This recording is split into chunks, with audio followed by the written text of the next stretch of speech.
First Presbyterian Church of Concord, North Carolina, the church that I was raised in, always had a large and very talented adult choir. And on Christmas Eve especially, you could hear every section of the choir harmonizing with one another, except in one song. Every year, Miss Pressler sang "O Holy Night" on her own, with absolutely magical vocal range and command. I always ended up lost in the pure sound of the song, and it really wasn't until I heard the song in a very different context that its powerful and transformative lyrics really hit me.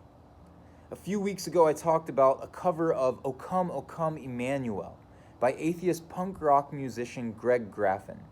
Even more surprising, though, is that the words of O Holy Night were written by a secular French socialist named Placide Cappeau and put to music by Jewish-French composer Adolphe Adam.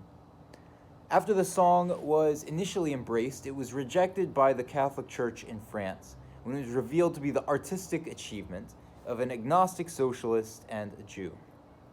But it found a home in America, and specifically in the movement to abolish American slavery.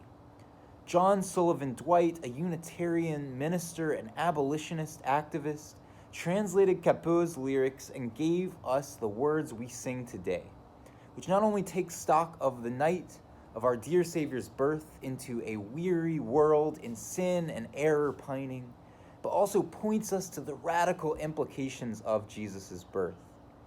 Cappeau was inspired by the Gospel of Luke when he wrote that truly he taught us to love one another. His law is love, and his gospel is peace. Chains shall he break, for the slave is our brother, and in his name all oppression shall cease. The song made it back to France eventually, and sources tell us that on Christmas Eve in 1871, at the height of the Franco-Prussian War, French soldiers put their guns down and left the trenches singing this song, prompting German soldiers to do the same, initiating a 24-hour ceasefire for Christmas Day. Adam's tune in the song is awesome and magical, but I'm glad to have heard it in multiple contexts, to have finally been hit by the weight of Cappeau's words. And I believe firmly that the world is better for having heard Cappeau's Christmas message of fraternity as the abolitionist movement and that 1871 Christmas truce testify to.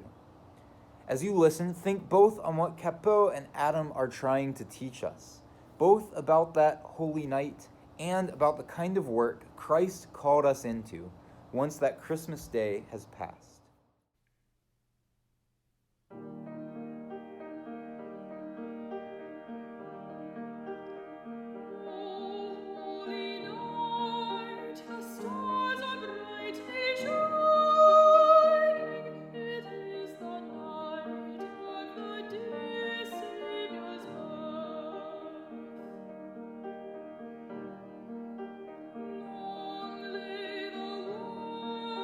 It's